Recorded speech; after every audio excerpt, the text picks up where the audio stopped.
Welcome back to episode 205 of the Hockey Cards Gongshow Podcast. My name is Josh. I'm here with Troy. What's going on, Troy? How are you? I'm doing fantastic. How are you doing? Wow, look at you. I'm trying to amass the bitterness that I had today of my other job. Yeah. And a lot of stuff that I was just ticked off about. So I'm just going to be happy.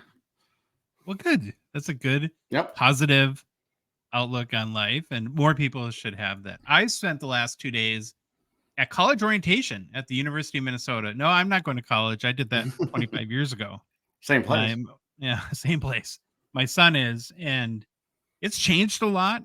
It's funny how life happens, right? Things change in a quarter of a century. The UTROY is the 9th largest campus in the U.S., so it's like a city in of itself. There's hospitals, every service, and now are you going by student body size or area? Student body size. Okay, area. I think it's up in the top, like 3. Really? Yeah, I think it's one. I know one of the Texas ones is. I don't know if it's Austin or the University of Texas at Austin or something. One of those is huge, but yeah, probably a lot more crime there now, right? Oh yeah. Oh, I got sorry about that. So, well, first of all, 60,000 students, and number 9. You know the biggest university now. This will kind of surprise you and kind of won't. Oh, I thought it was Ohio State, but one more guess.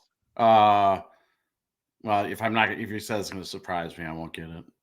Arizona State, 80,000. Yeah, I should have got that. I'd have got there eventually. Okay, we'll get to the carjacking thing in a minute, but because that happened. The U is so big that they had the food service guy come and give a speech to the parents. They talk about like meal plan, all that stuff that you can get for your student. And he was saying that he had a couple requests for parents. One of the things he asked us is to talk to our kids about not stealing salt and pepper shakers from the cafeterias. Apparently, the University of Minnesota spent $35,000 last year replacing stolen salt and pepper shakers. You know what? At some point, you just say, kids, got to go get your own, because that's a lot of money.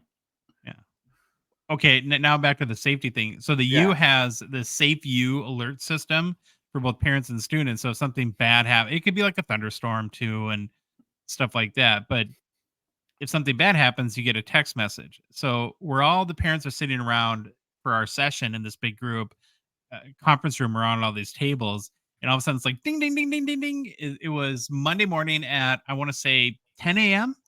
And literally like a block and a half away from us, there was an armed carjacking. Fun. You could see all the moms just like slink down in their chairs and go, "Oh." Well, if you want action, there you go. You know, that's so different. I think what I did is showed up at college, went to baseball practice, and then that was it. That was our orientation. I think I got a couple things in the mail.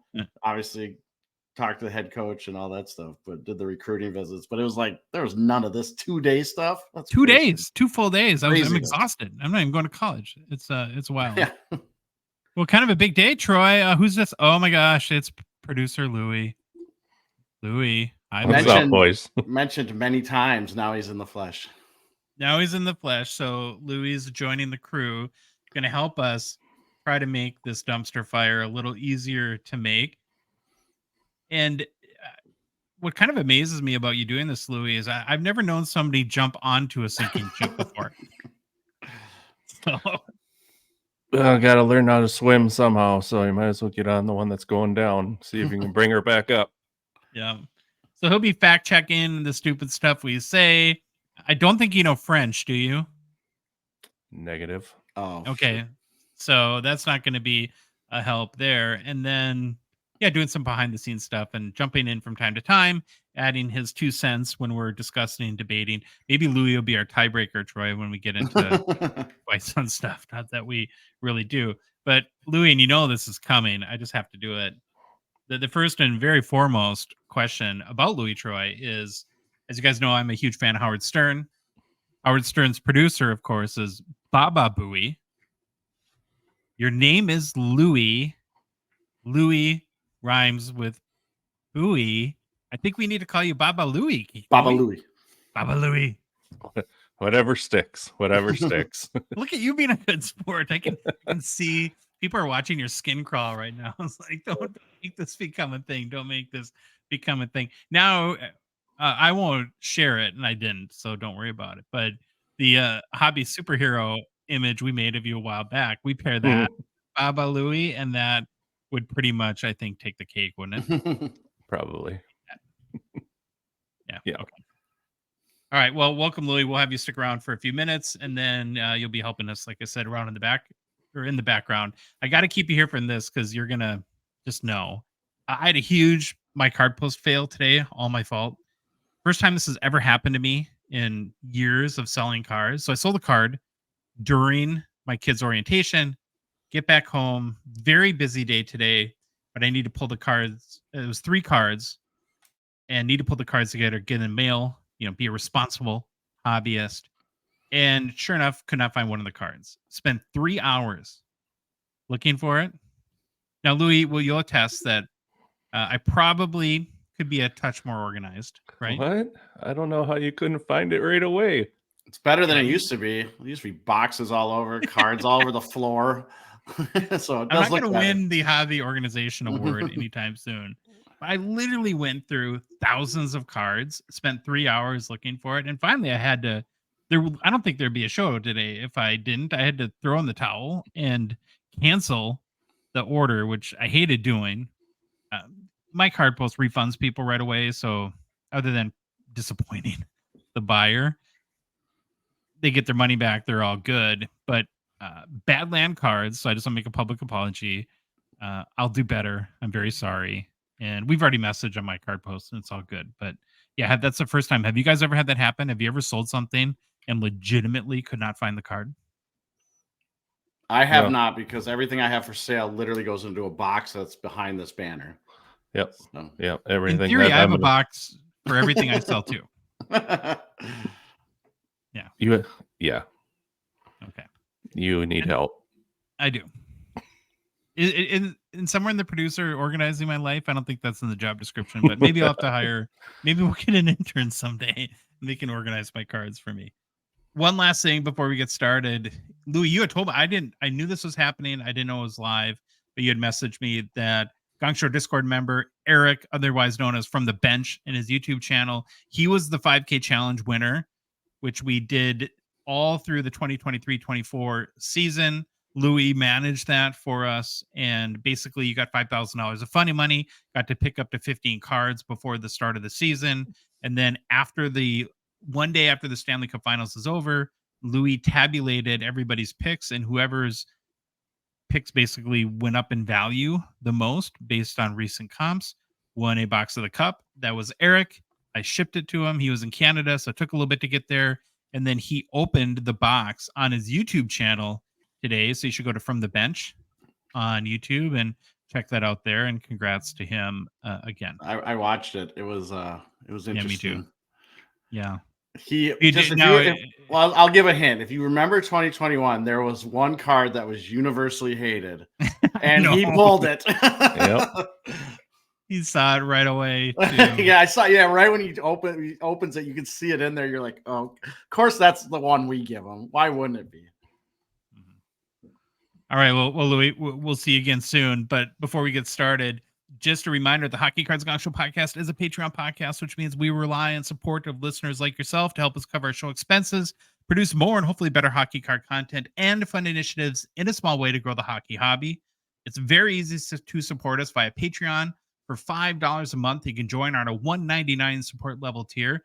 Maybe we'll do another big giveaway for 5K challenge next year that you can participate in that. To support us, all you have to do is go to our website, hockeycardsgongshow.com, and click on the Become a Patron link at the top of the page. Or you can go to Patreon's website directly, patreon.com, and search for Hockey Cards Gongshow. There's a link in the show description if you're listening to us on a podcast app or watching us on YouTube. And then finally, on our TikTok and Instagram profiles, there's a link there too. Hey, Troy, get ready to smash that button bar. It's time for the Gong Show. Never gets old. You ready to keep playing? That's a new one. I haven't even heard that one. Oh, they will come till now until we run out of money. So don't worry about that. Nice. Nice. So I just had to, before I get into the game, I had to laugh because you're like, maybe we'll do the 5K challenge. We'll do another box or something. We got to go. Maybe whoever wins it will get 2 of these most hated cards. I almost said it, but they are just. Wait till you see it, people. If you go watch that video, it's in there. You got to go watch the video. Yeah. And give them a follow on Instagram and subscribe to him on YouTube. Okay. We begin the show with the almost greatest player to wear number 5. Then it's off to another edition of Hobby Deep Dive Sets Edition. Next is Hobby News, followed by a segment on looking at if the National is worth it for hockey collectors. Are we doing that segment, or did I miss something? No, we're not. We're doing that on Monday. We are Xing that segment out. I thought you updated the thing, but I did not. Okay, I'm all messed up. Here, I'm going to read this. Then we look at new product releases, and then we take a look at some of our favorite hockey cards in the, I'll say, the former PWCC weekly auction. I don't want to give away the news early, or maybe it's coming up. I think everybody knows. All right. Well, it's Fanatics Collect weekly auction. And then we end the show with any personal pickups. Now, where I got screwed up is we have a segment here. There was a pretty big card pulled from 23, 24. Well, no, is it 23, 24? Yeah. There's 2, yeah. It's around Young Guns. It's around the checklist, and we have an interview with the person that pulled it. So stay tuned for that. All right. I think I'm all caught up. I don't know. I was a mess on that intro, so forgive me. Let's go to the almost greatest player to wear number 5. So previously we looked at the great player. This is that wore the number that matched our episode number. We ran through all the numbers, so now we are looking at the almost greatest NHL player to wear number. I give up. The number from the runners-up in the Hockey Writers' greatest NHL player to wear each number article. The almost greatest NHL player to wear number 5 per the nominees in the Hockey Writers' greatest NHL player to wear each number article. And selected by me is this guy with our favorite helmet, Dennis Potvin. Mm-hmm. The other runner-up at number 5 was Guy Lapointe. As a reminder, the greatest to wear number 5 was Nicholas Lidstrom. That helmet looks like what they give you after you've had brain surgery, doesn't it? Yeah, or it reminds me of the helmet that babies have to wear if their heads get misshapen, like you leave them in their chair too long and start smushing the back of their head. That's what that helmet reminds me. But on a scale of 1 to, well, I'm going to say -5 to 10. How do you rate the intro on our show here today, Troy? Oh, -5. It was a disaster. Well, I don't know what I was thinking. Like I should have. I went through the outline and I just totally. So I guess everyone get a hint of maybe something that will never come up on our show. Well, the other thing too that this is the whole like space-time continuum thing. Yeah, where people have already seen the thumbnail that has the card on it. Oh, that's true. Yeah, you know what I'm saying? I just think we're nervous for Louis because we want to impress him with the podcast as we are, and we're obviously suck at this. So once again, Louis, you've jumped on a sinking ship. So congratulations to you. You're dumb like us. All right. Dennis Potvin, defenseman from Ottawa, Ontario, Canada. Potvin was drafted first overall in the 1973 NHL entry draft by the New York Islanders. Potvin played 1,060 regular season NHL games over a 15-season NHL career. Potvin played all 15 seasons in the NHL with the Islanders. I love that. It makes my job a lot easier. I'm trying to figure out where they played. For his awards and accomplishments, Josh, got a bunch. Hall of Famer, 4-time Stanley Cup winner, 1974 Calder winner, 3-time Norris winner, 5-time NHL First All-Star Team selection, 2-time NHL All-Star Team second All-Star Team selection, 9-time NHL All-Star Game selection, named to the NHL's top 100 players to ever play the game in 2017, named to the Athletics top 99 players in the modern era. This surprised me, coming in at number 19. I didn't realize he'd have been that high on that. Wow. Yeah. Wait, what is the modern era again, though? Is that like... there's the expansion. So 79, when okay, I think like the Oilers came in, and I don't know who else came in, but I know the Oilers. Number 5 is retired by the Islanders. For his career, 310 goals, 742 assists for 1,060 points. Potvin made the playoffs in 14 of his 15 NHL seasons, compiling 56 goals, 109 assists for 165 points in 185 NHL playoff games played. Wait, can we go back on his points again? So he had 1,060 points. Yep. And he played 1,060 games, right? Uh-oh, did I screw up? Louis. I don't know. Back check. Please save us. First thing for Louis to the fact check. There you go. See if I got his points and games played right for Really Pop. cool if he, because this isn't a math show, Troy. If I didn't realize that. Okay. Best regular season of Potvin's career from a point standpoint was a 78-79 season where Potvin had 31 goals, 70 assists for 101 points in 73 games played with the Islanders. Dennis Potvin came into the NHL and it was kind of touted as the next Bobby Orr. However, Potvin, to his credit, would tell anyone who would listen that he wasn't Bobby Orr, and they actually plays a very different game than Orr did. Potvin was a little more the traditional defenseman. However, Potvin brought a American footballer's mentality to hockey. However, with that toughness, he also had skill. In the 78-79 season, Potvin at the time became only the second defenseman to score more than 100 points in a season. All right. After his retirement, Josh, from the NHL, Potvin was a studio analyst for Sports Channel America. He then was a color commentator for the Florida Panthers for 16 seasons from 93 to 2009. In 2010, Potvin became the color commentator for the Ottawa Senators. Then in 2014, he was hired back by the Florida Panthers, and Potvin retired from broadcasting in 2019. So our fun, interesting facts for our boy. Upon joining the Islanders, Potvin wanted to wear number 7, but was forced to take number 5 as forward. I don't even know how to say this name. Jermaine Gagnon? I don't know. Someone will tell me. I don't know either. So he was wearing number 7. Okay. Potvin's nickname, Bear. I like that. I like Bear. Good nickname. At the time of his retirement, Potvin was the all-time career leader in goals and points for a defenseman. I don't know why. This is the last one, but as a broadcaster, Potvin stated, Daniel and Henrik Sedin only used their fingers to lick the peanut butter off their bread. I have no clue what that means. It's kind of interesting. Someone tell us, what is this, a Canadian colloquialism? That we just don't understand.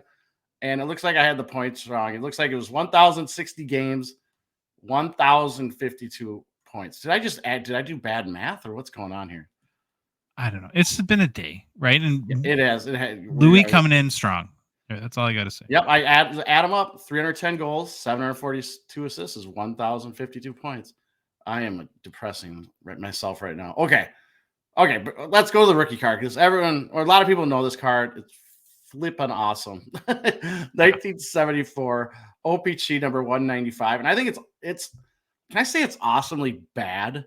Like, the hair and the stash are sweet, but it seems like low lit, dungy rink. Sticks cut off. They only show like right to where the blades may be on the ice. Some random snake eating in the background. It's kind of a weird one. I love the set 1974 design. I really do. Here's my thought on the photo, and you tell me if this could be true. I think his picture is taken on a Polaroid. Doesn't it look like what a Polaroid would kind of? Like? Yeah, it kind of does. But it's an awesome card. I'll go with it. I'm going to go awesomely bad. PSA 10 pop count is 10 with a gem rate of 3%. Last sale of a PSA 10 copy of this card was on March 23rd, 2024 via Heritage Auctions for $15,000 US. So there's definitely a hobby market for this card with 10 of them out there for PSA 10s.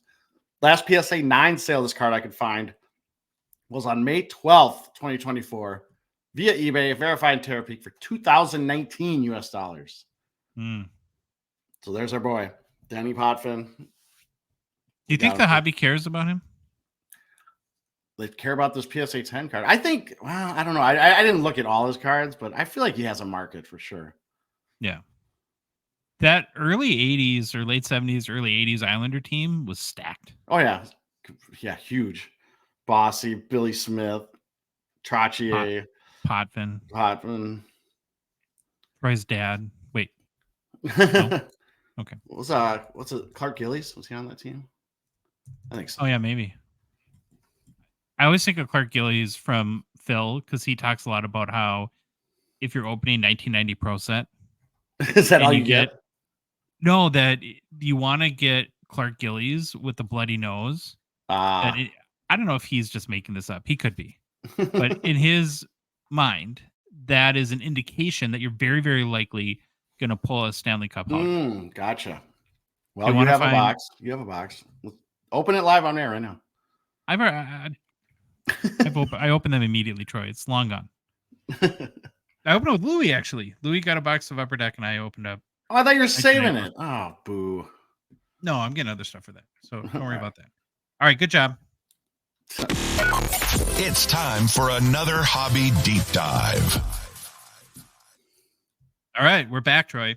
Hobby Deep Dive, Sets Edition. All right, here we go. After a few weeks of doing some rookie deep dives, we're back looking at more sets for a Hobby Deep Dive series. It's where we pick 4 what we think are awesome, maybe noteworthy or interesting sets, throw them up on an Instagram poll, and let you guys decide which one we should deep dive into. But before we get to this week's poll choices, here's a quick recap of the sets we've completed a deep dive on so far. Pull that up real quick. There it is. So we're on number 6, it looks like. We start with the Lure 16-bit, then went to 1998 Atomic Refractors, 2008 Jambalaya, 96 Upper Deck Game Jersey, and then the last one was 2009 Crosby Tribute. We put 4 options on this week's Instagram poll for Hobby Deep Dive. The 4 were 1996 Black Diamond Run for the Cup, 2012 Fleer Retro Noise Boys. Noise Boys. Can't say it normal. 1996 Fleer Metal Ice Carvings Superpower. You familiar with that one? No, where'd you find that? It's kind of a popular card. Oh, okay. Yeah. And then one of your favorites, Troy, 1994 Pinnacle Masks. Yeah, I can't make mask cards anymore, so we might as well look at the old ones. That was from Mailbag last time. Well, pretty convincing win with 37% of the vote. 1996 Run for the Cup takes the poll, and it becomes this week's Hobby Deep Dive. There you go. These are bleeping awesome. I just love these things. Yeah, they're cool. Well, 1996 Run for the Cup, Troy, is the only insert set in 1996 Black Diamond Hockey. Mm-hmm. In fact, it is such an iconic set that during our 90s inserts masterclass with none other than Frank Porco, which we definitely recommend you check out if you haven't heard it yet. Now, I say heard it because we were not a YouTube show when we did. I mean, you can watch it. You can do YouTube. It's just going to be the audio. I don't know if we posted because I was like, we skipped some like way back in the day when we started. Yeah. Some are on YouTube, just audio. Some aren't. We don't know. It was hit or miss. So anyways, during that 90s masterclass, we asked Frank to name his top 5 most iconic 90s inserts. Now, Troy, do you recall where Run for the Cup landed in the top 5? I'm gonna guess top 2, and the only reason I'm saying that is because when I ran into Frank had a table at Burbank, and if I remember right, it was the top like 2 rows of his case were Run for the Cup cards, if I remember right. I could be misremembering, but I have to believe these were top 2 or 3. I'll say that.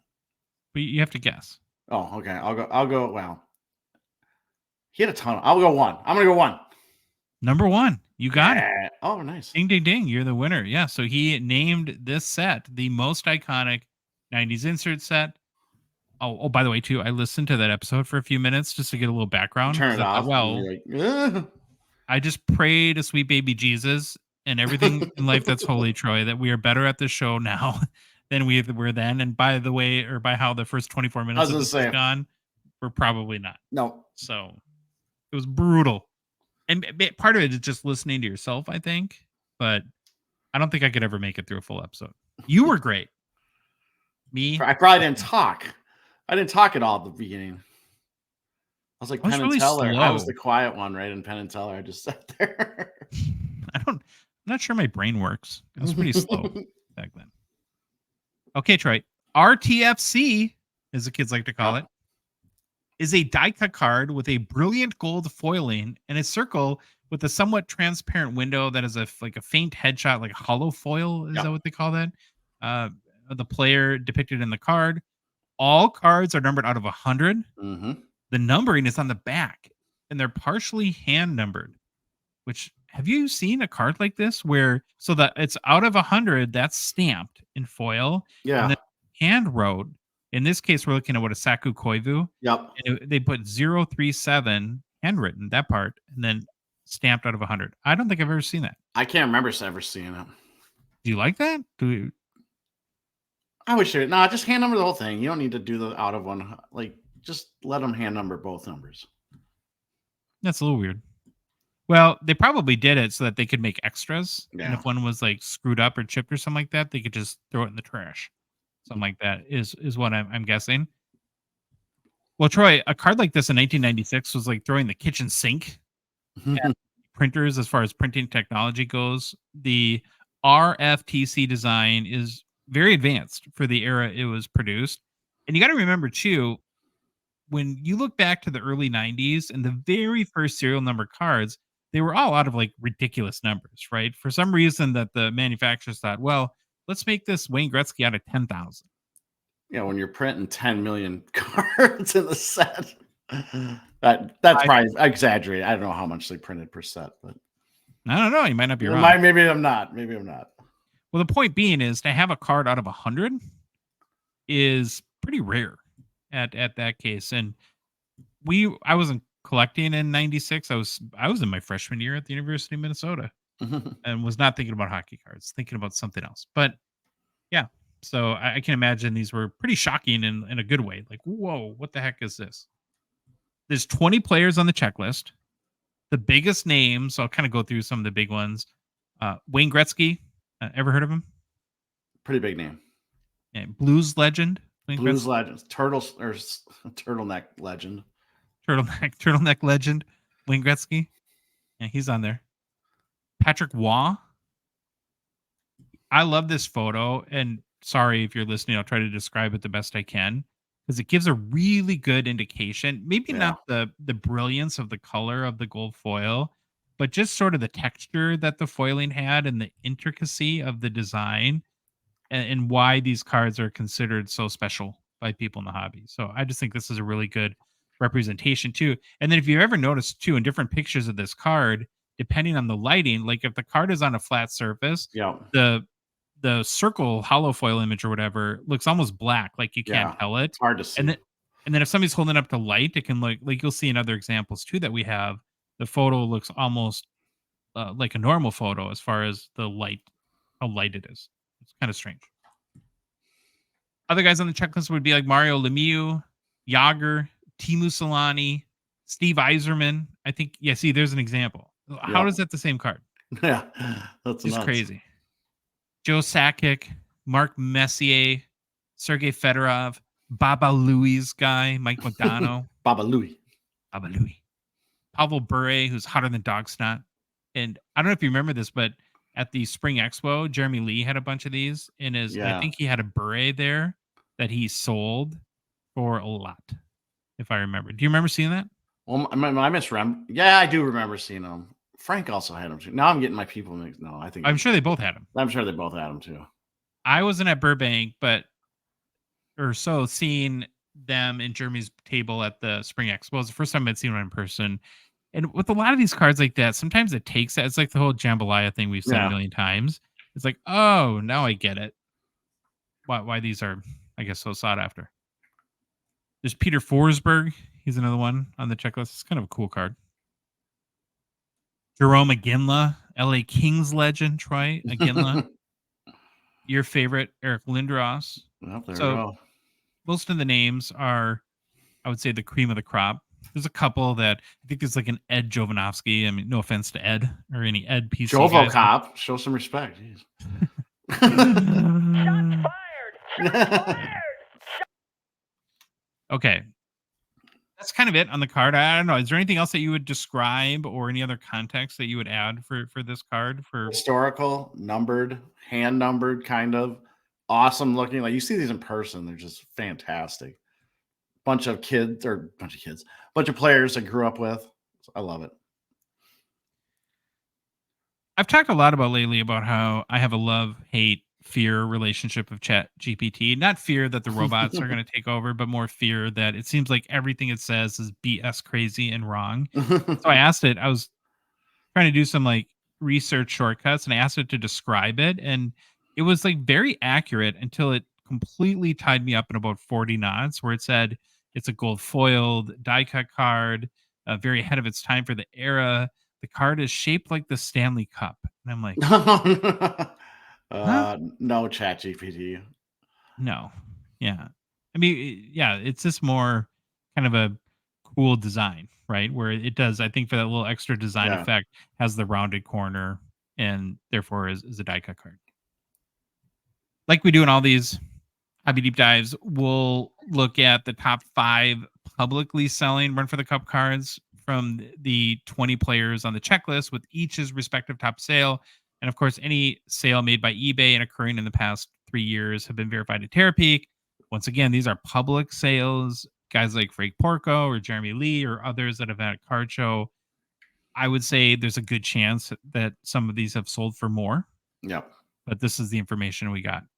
So number 5, Troy, Saku Koivu, Mikko's brother, Yeah. father of, was he a first round draft pick? Oh, His yeah. son? I can't remember. Yeah, something like that. Well, his Run for the Cup sold for $585 in July of 2022 via eBay. Coming in at number 4, Steve Yzerman, $760 in January of this year via eBay. So here's like, Someone that drawn example- this card or something, or what is that? or is it cut in half? Or I don't know. That's weird. Yeah. What's a picture of the card? But here's an example of like when it's in that light where the Mhm. circle image almost is not Yep. visible. Now, for the top 3, there's no image. So in one case, I literally couldn't find one. And then in two others, I had to use other images of the same card. So just that disclaimer. But number 3 is a Patrick Waugh that sold in April 2023 for $1,600 again via eBay. There was no photo, so this is a different photo of the card. Number 2, Wayne Gretzky's Raw sold for $1,750 in August of last year via eBay. This is it's obviously a graded version, but yeah, he's in the Rangers uniform on this card. And then number 1, could not find a single photo, Troy. Mario Lemieux, Raw sold for $3,500 in March of last year. I still don't know why there's not eBay photos for cards only a year old.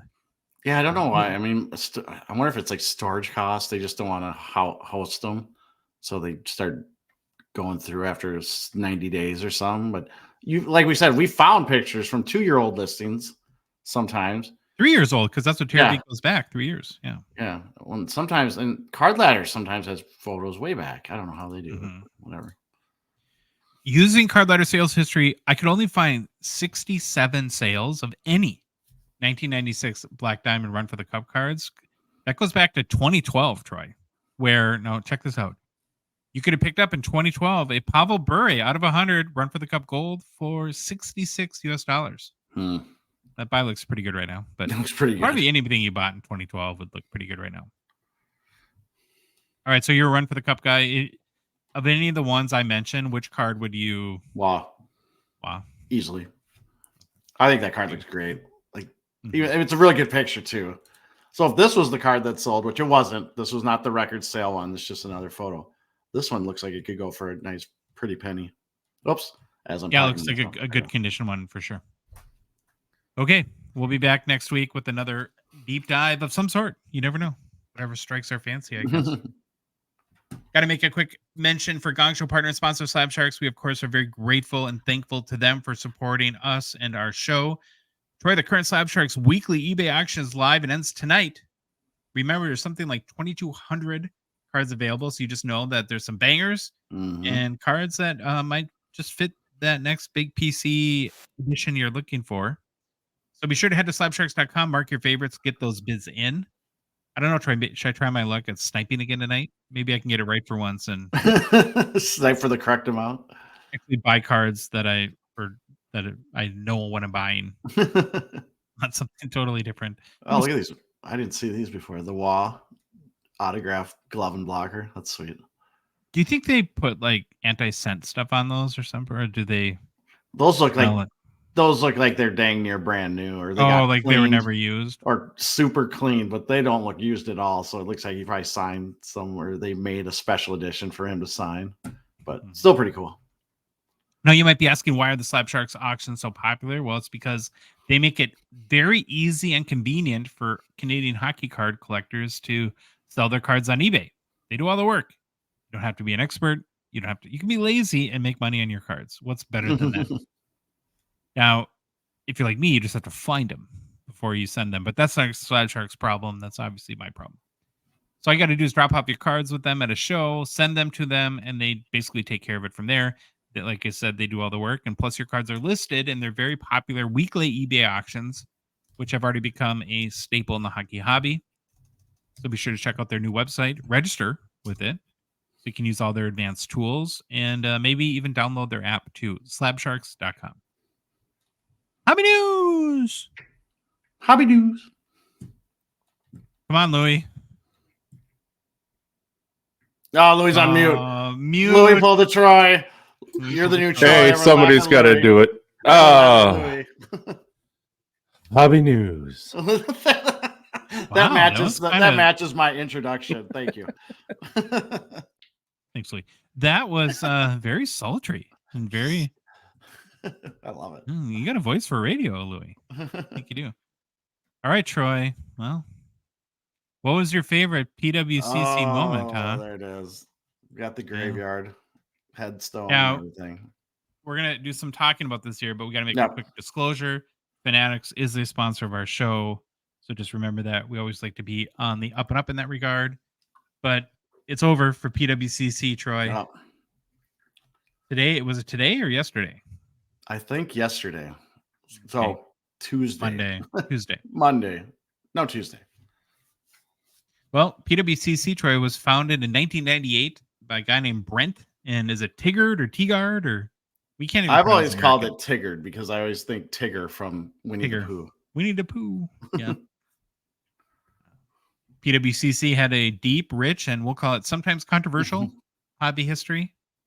When they were acquired by Fanatics in May of 2023, I think most of us thought a rebrand would happen at some point, probably sooner than it did. I did think it'd be sooner, yes.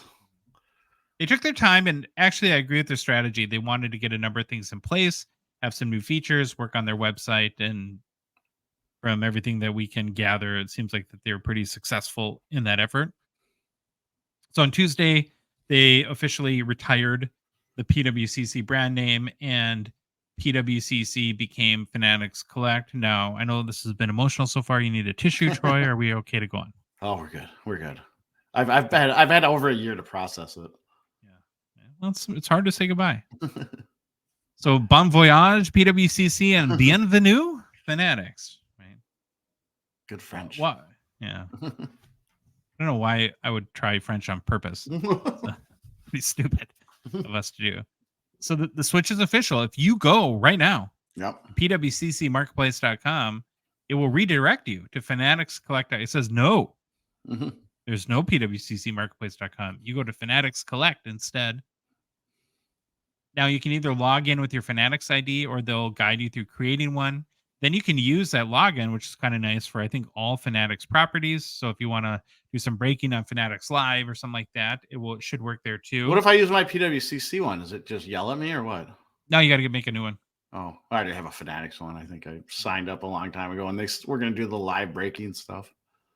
Now, don't worry. If you have money or credit cards in the vault, everything will still be there.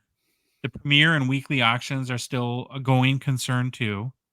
But there's some changes and I think improvements that have already been made. So the first one is the selling platform formerly known as the PWCC Fixed Price Marketplace is now what Fanatics is calling Buy Now. They've changed the fee. Yeah, Okay. they call it Buy Now. Okay. And they've changed the fee structure. All So right. everything on PWCC was based on the whole buyer's premium thing. 20%, right? Yeah, for the Buy Now, it's more like kind of like eBay. It's more like a seller's fee, but there's some wrinkles to it. So for any card that sells for less than $120, the seller's fee is 6%. Okay. It's not a bad deal, huh? Then it goes up to 13.3%, pretty much eBay rates to cards up to $1,200. Anything over $1,200, between $1,200 and $6,000 is 11.67. $6,000 and $12,000 is 10%. $12,000 and $300,000, 8.3%. $300,000 to $1.2 million, 6.25%, and then anything $1 million to or plus is 4.1%. Yeah, so 1.2 million. Yeah, 1.2. You'll want to highlight that because that's the one I'm interested in. that's So the one. okay, buy it now also means auctions, right? I gotta wrap my head around that. Or No. is this just buy it nows? Just it's the fixed. straight up Remember, PWCC had weekly fixed auction, marketplace, yeah. Premier, and fixed price marketplace. Okay, Fixed price marketplace is now just buy now. That's what they call it. gotcha. And they've changed how the fee structure works. They've also done a lot to take out cards that maybe had like ridiculous prices. And they're also doing too, if you go in there, it's kind of nice. Like they have a system now where they can identify based on recent comps, sellers that have listed their cards at good deals. And actually there's like this is a good deal sort of note on it. Now, I would probably still look it up yourself, but it's a good Do your kind own of clue there. You can also download, not only logging into fanaticscollect.com, they have an updated app as well, so you can update that on your phone or download it. And then finally, huge news dropped today. No, this is Wednesday. That Fanatics Collect announced a much anticipated, we heard about this a while ago, and I would say probably long overdue partnership with PSA. So if you go back through the whole PWCC history, all the old people that used to own it, no longer there, they had some issues, or there's some friction, competition, maybe call it, with sort of the golden / PSA affiliation. But it's a new beginnings, and Fanatics and has a good relationship with PSA. And so just like you could do with SGC or Beckett or CGC, now any card that you submit to your vault at Fanatics Collect or to one of their auctions, and if it's raw, you can have it graded by PSA. Like ComC also. Yeah, very, very similar. I had a question. I had a thought. I will say this. I don't know if you're going to bring this up later, but the website is way faster. Wait. That's what I was going to talk about right now. Like, shoot. Sorry. No, go ahead. I'm glad you brought it up because that was a big complaint. Yes. I think a lot of people had. And I think that was one of the reasons what I was reading and talking with the folks at Fanatics through the tea leaves, why maybe this transition took a little bit longer, is they wanted to make sure that once they moved to the Fanatics brand, that they were comfortable with the performance of the website. Yeah, the website 100 times faster. One of the places I saw it actually be totally different is when you go to search on the old PWCC website, you would type I'm going to type how. I would go and then it would stop, pause, try to bring up these listings, but would screw up where I was typing. Not anymore, man. It's just lightning fast. Works how it should. Really, it's still, it's got a new skin, but it's still got most of the same functionality that you're used to with the left-hand side menu.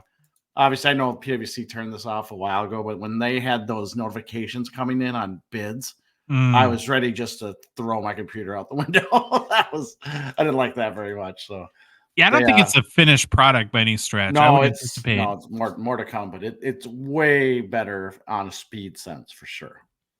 We know Fanatics is very much an innovator, so I'm sure that they have a lot of stuff. Well, we know there's the whole live auction thing coming this fall and a whole bunch of stuff. So it's pretty exciting time, and I love innovation, trying new stuff, and so we're happy to be able to partner with Fanatics and promote this for them. Well, we go from what was your favorite PWCC moment to what was your favorite Joe Pavelski moment, Troy? Yeah, it's done. It's over. He's hung up the old skates for good, calling it a career after only 18 seasons in the NHL.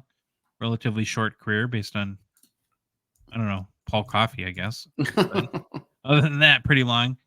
Pavelski, Troy, played his first 13 seasons with the San Jose Sharks before playing the past 5 years in Dallas for the Stars. Finished his career with 476 goals, 592 assists for 1,068 points in 1,336 games played. Needed just 24 more goals to hit that magic 500 mark. He did not win a Stanley Cup, but does hold the NHL record for most playoff goals by an American-born player with 74. So what are the odds that the American-born hockey player with the most playoff goals ever never won the Stanley Cup? That stinks. Yeah, it's kind of like, well, I did my part. Where were y'all?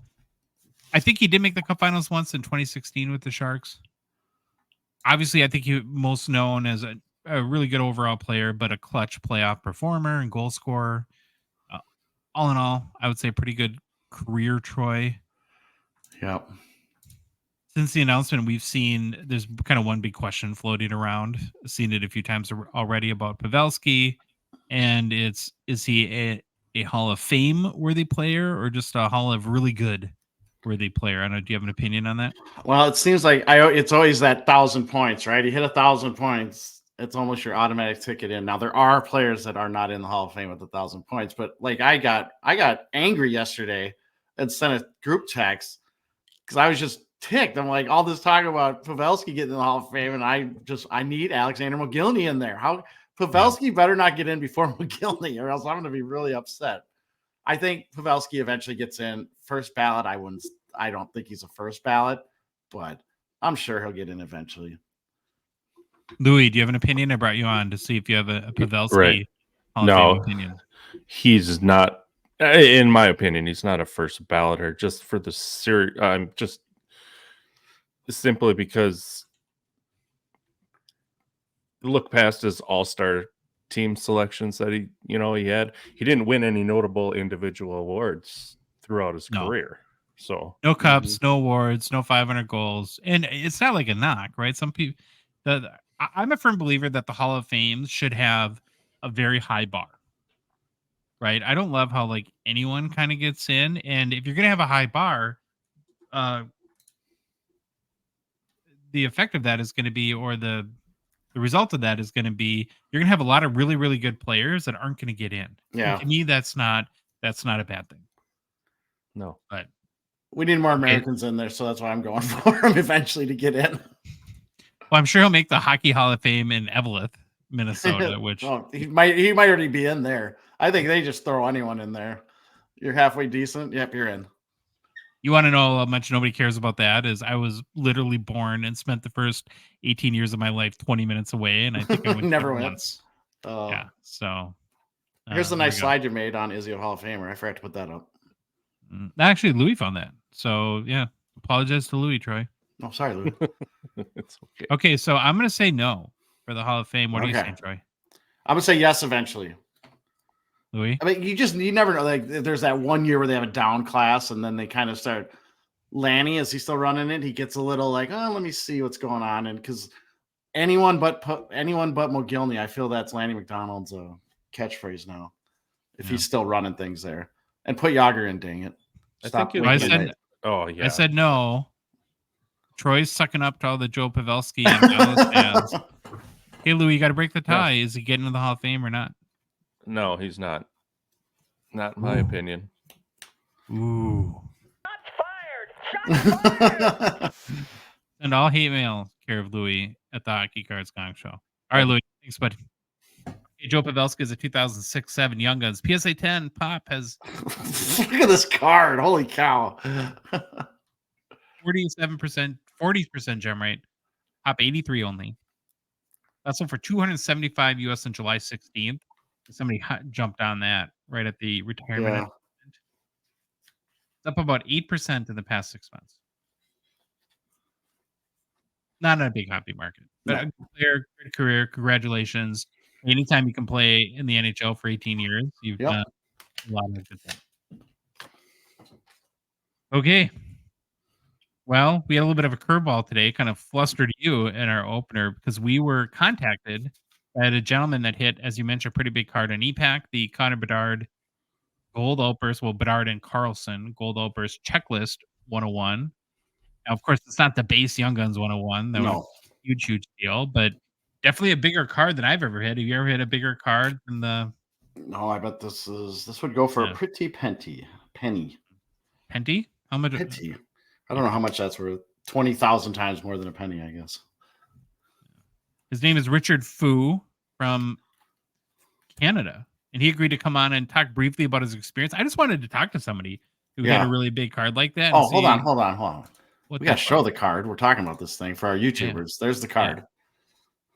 Yeah. Nice looking card.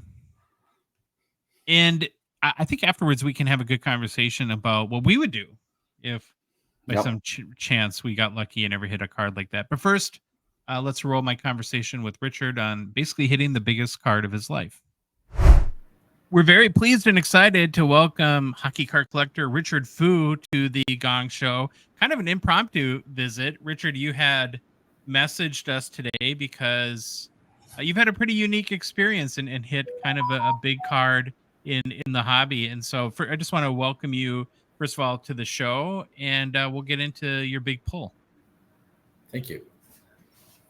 Okay, so before we get into the card you hit, just really quickly, just kind of want to get the basics of you. How long have you been a hockey card collector? What is it you typically collect? You got a favorite PC guy, anything like that? Yeah, so I started collecting, I guess, in '88. I just recently moved to Canada, and my dad bought me a pack of hockey cards at 7-Eleven, and I pulled myself a Brett Hall rookie card in '88, and that was like the first card that I hit. That was like, whoa, I got the coolest guy, and everyone talks about this player, and all my friends wanted to trade that card off me, and I just refused because I was like, this is my first card that I got hit. Yeah. So I was just like, I hung on to it. I still have the card, but been collecting for a long time. I remember OPG has always been the product I collected, right? And in '89, it was OPG. In 1990, this Upper Deck product came out, right? And it was just like, whoa, what is this product? And I remember I had a Fedorov, Red Army Fedorov from 1990, which was the last OPG rookie card you can get. Yep. And then Upper Deck came out, and they had these young guns, and a card like Pavel Bure didn't have anything else, so you only had a choice of getting the young guns. So that was like kind of the first big cards we were chasing in the 90s was those first young guns that came out, because you can get a Fedorov and OPG, but you couldn't get a Pavel Bure. So that was the one guy that everyone was talking about was the Flash and amazing. So it's been a while. I have actually been collecting for a very long time. Okay, and then very recently, as in, well, you'll tell me the exact date, but as of, I think just a few days ago, I'm going to put up on our screen here, you hit this card, which is not the biggest card in Series 2. That would be the Connor Bedard Young Guns Outburst Gold, but I would say it's one of the bigger ones, where this is a Bedard Young Guns, but it's a checklist. But it is with Leo Carlsson, it is the Outburst Gold 101. So where, how, and did you hit this card? So I was up late on Friday night. I was around about 11:30, 11:45, and I just had the itch to open a pack. Right, like sometimes that happens. You just get an itch, and you want to crack a pack open and see what's inside. And so I bought an ePack from ePack from Upper Deck, and I opened it, and I dragged it from top to bottom, so you can kind of see the top of the card. And as you drag it down, you see more and more of the card. And when I first cracked the pack, I dragged the first card down, and I saw gold, and I was just like, what is that? Like, is that really a gold Outburst? And then as I was dragging down, I saw the Bedard's face, and I unclicked the mouse, and it exposed the whole card, and I was just blown away. I was like, wow, Bedard checklist gold 101. That's insane. And so Now you just bought a single pack on ePack, right? You didn't buy a hobby box? Yeah, I'll be honest. Like this series of cards has been very pricey. Oh yeah. And I've bought in a few boxes, but like I've always had to save up, right? I've been telling myself I can get, a couple packs or maybe a box, a paycheck or whatever. You got to space yourself, because if you don't do that, you could literally spend oodles of money on this product. And so I think I had like $50 left in my budget that I was able to spend. And I thought, you know what, I just got to crack something. It's Friday night. Everyone's chatting on the forums. And then I hit this card, and I was just like awestruck. I was just absolutely blown away. Yeah. So if you can describe when I assume, because I've hit like nothing like this, but I've hit okay cards before. generally we don't have a lot of luck here opening packs of or boxes, but uh, from what I can like deduce and just my own experience, there's a second or two where you're kind of like, wait, what just happened? You're trying to register, is this real? What's happening? And trying to figure out if it's real. And then it's kind of like a wave. Once you do kind of, oh my God, I know what this is. This just happened. Then this kind of rush hits you. Is that similar to what your experience was? 100%. Like, when I first saw the card and I let go of the card in front of it and it shot in front of me, total 100% disbelief. I just couldn't believe that the card existed. Like, we've all seen, like the ones on Instagram, the ones on, the YouTubes and all that, and actually seeing the card in front of you. And I don't know if you're familiar with ePacks, but it had that red glow on it, and it was the hockey horn was signing. And it kind of freaked me out. It was just so loud, and I was just, the whole of it was just, I couldn't believe it. And then the thing that was the hardest part was you kind of want to climb to the highest mountain and yell that you had the card, and like, where do you do that at 11:30 at night? And like, most people are in bed on Friday, so I was shaking. Like, I just couldn't believe it. It's just, like, it's kind of the dream, right? To open a pack and hit a card like that. And that was going to be kind of my next question, because I'm no stranger for embarrassing myself here on the show. I would have totally ran around my house and like done a happy dance, and where my family would be like, "Who are you and what are you doing?" Did you have any moment like that where you just had to kind of let it out? Yeah. So exactly to your point, my wife was sleeping, and I ran into the room and I tried to wake her up and to tell her that I hit the card, and she looked at me like I was insane. Like, what are you doing? I'm sleeping. It's like midnight. What are you talking about? Are you insane? And exactly like you said, like, you kind of just want to tell anybody, right? And, so I didn't really have many people to tell, because it was, 11. Sure. I think it was 11:35, 11:45 at night. It was late. It was Friday night. Everybody's had a long week. Everyone worked all day. Like, I texted 2 friends, and neither of them responded. And, that it was kind of like super happy, super excited, over the moon, but I had no one to tell. Yeah, no, I think you're right. It's probably a byproduct of the time of day that it happened. So you must have a million thoughts going through your mind. Have you decided like what you want to do with the card? Are you going to keep it? Are you going to PC it? You're going to try to sell it? What's your mindset right now? So one of the things I guess is happening in my life is there's a lot of family issues going on. I do have a lot of expenses. My son just graduated university, and now he wants to go back and do education. So he's got his Bachelor of Arts, and he wants to go back to the school and get his education degree. Little bit of sad news for us. My mother-in-law is she's not doing well. Oh, I'm sorry.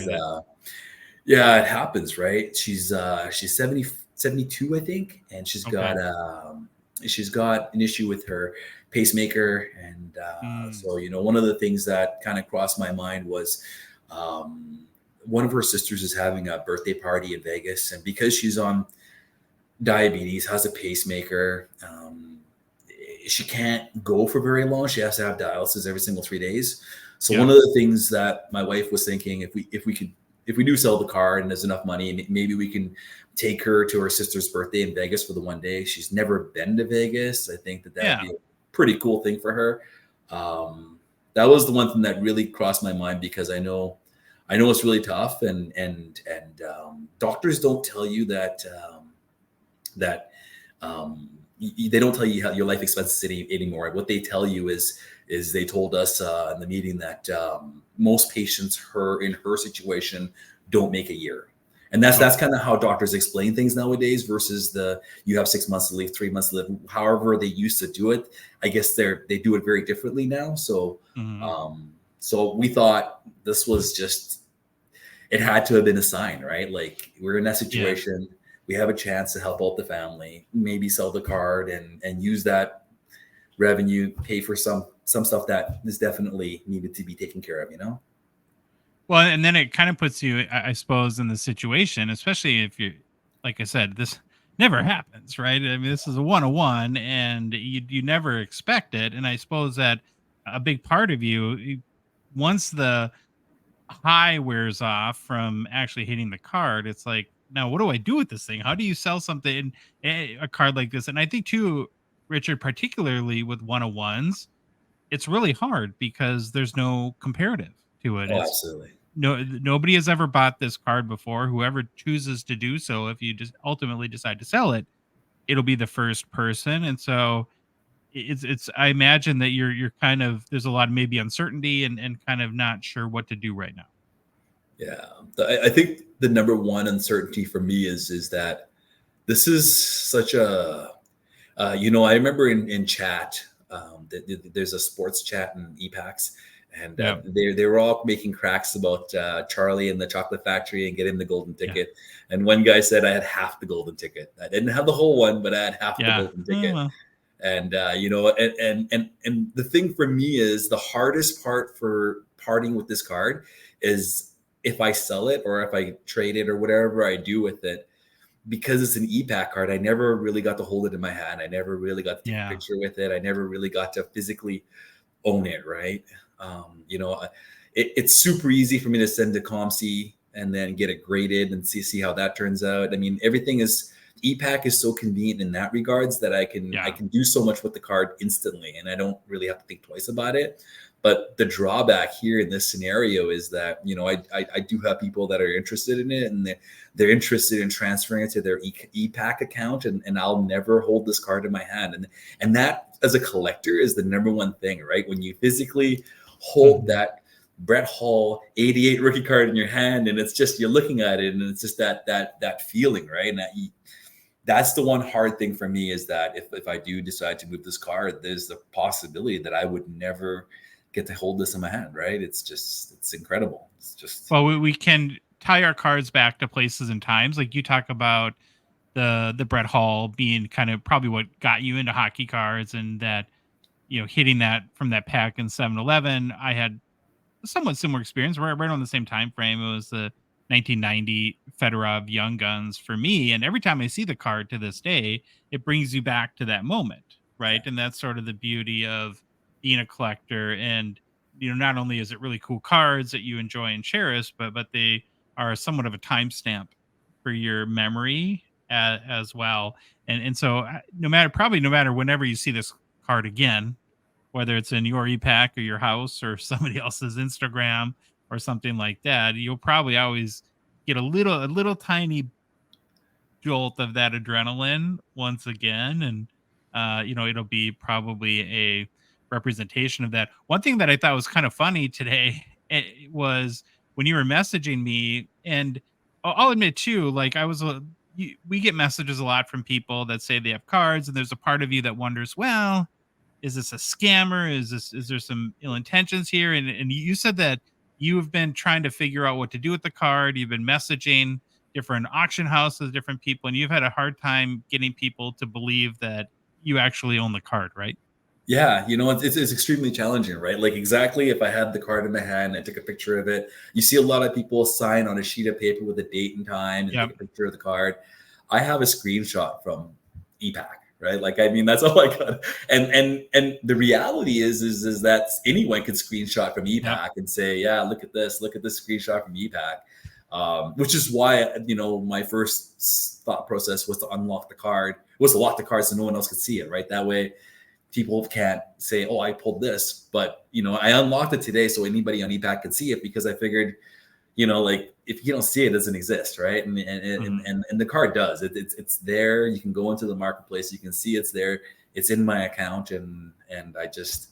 And then you did prove that to us today. So just full disclosure, there is that, because we need to make sure that we're not being duped by someone too. And so we went through that process with you. Yeah, I would have so many. Probably I would be at the worry stage, I think, at this point, if this is my card. Like let's say you want to get sent to you, I would be like, do I just go into ePack and do the old transfer and pray that it gets to me? Or do I contact Upper Deck and say, how can I get this card to me safely?